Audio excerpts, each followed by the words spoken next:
So imagine a world where the impossible becomes real. In the best-selling adventure and fantasy book, Impossible Creatures, a boy named Christopher Forrester is setting out on the most amazing quest. While visiting his grandfather in the Scottish Highlands, Christopher discovers a portal to a mysterious world that is filled with mythical creatures, griffins and dragons, and even herds of unicorns. It is an extraordinary sight, and Christopher is filled with the desire of discovery. And he thinks that he has found hidden treasure, which of course he has, something rare and powerful. But the more he continues on his journey, Christopher realizes that the discovery is not really what's important, but really it is preserving and caring for those creatures so that they will be there for generations to come. It's a wonderful book filled with adventure. It's written by an author from Oxford, much in the style of Tolkien and Lewis. I hope you'll check it out. But in today's gospel, Jesus tells us this: where your treasure is, there your heart will be also. Jesus is challenging us to ask ourselves, what do we treasure, and where is our heart? Like Christopher in the Impossible Creatures, we are called to ask, are we treasuring things that last, things that will be impactful for future generations? Now, I don't want to brag, but this is a pretty unique and special place. Christ Church Cathedral is like the unicorn of churches. We are kind. You are kind. You love to serve. You come to worship. We are filled with life here, and that is such a gift. So I want to tell you about my friend, Tom, someone that I went to church with years ago. He, like Christopher, was on a journey to understand what he deeply valued. He loved our church, and he came often. He worshiped regularly, and he served and he did outreach. But then something happened. He had a grandchild, and that changed his whole perspective.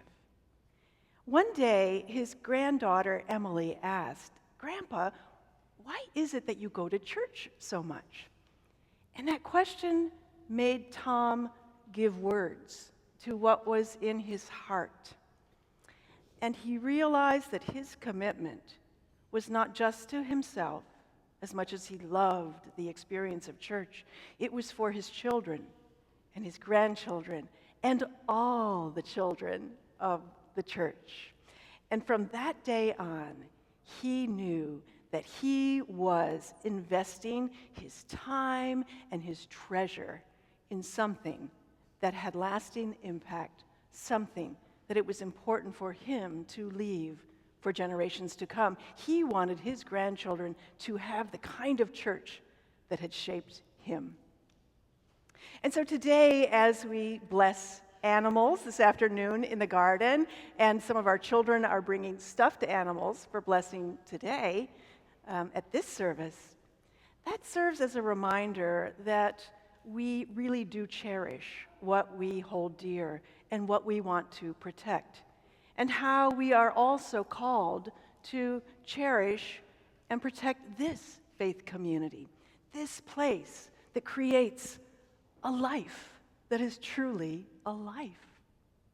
You see, at Christ Church Cathedral, we care for all the generations, even as we raise up new children and families.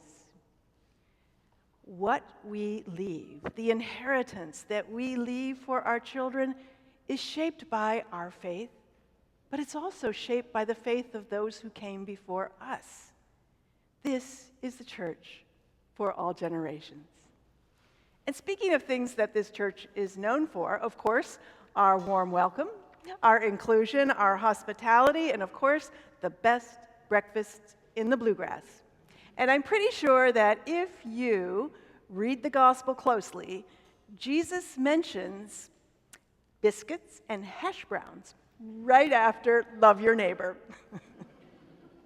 So for those of you who have walked in faith for many years, you are precious.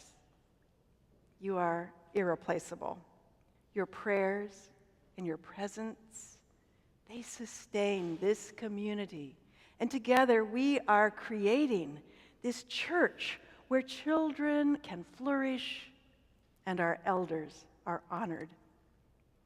So now we are called again to respond in faith, ensuring that our treasure builds up this place, this community, these people, so that we may all be filled with faith, hope, and love. We are all called to be like Christopher in this story and my friend Tom, to take our place and to make sure that we are creating treasure for things that truly matter. God calls each of us to give to ensure that our church is a place of spiritual growth and of lasting faith and community.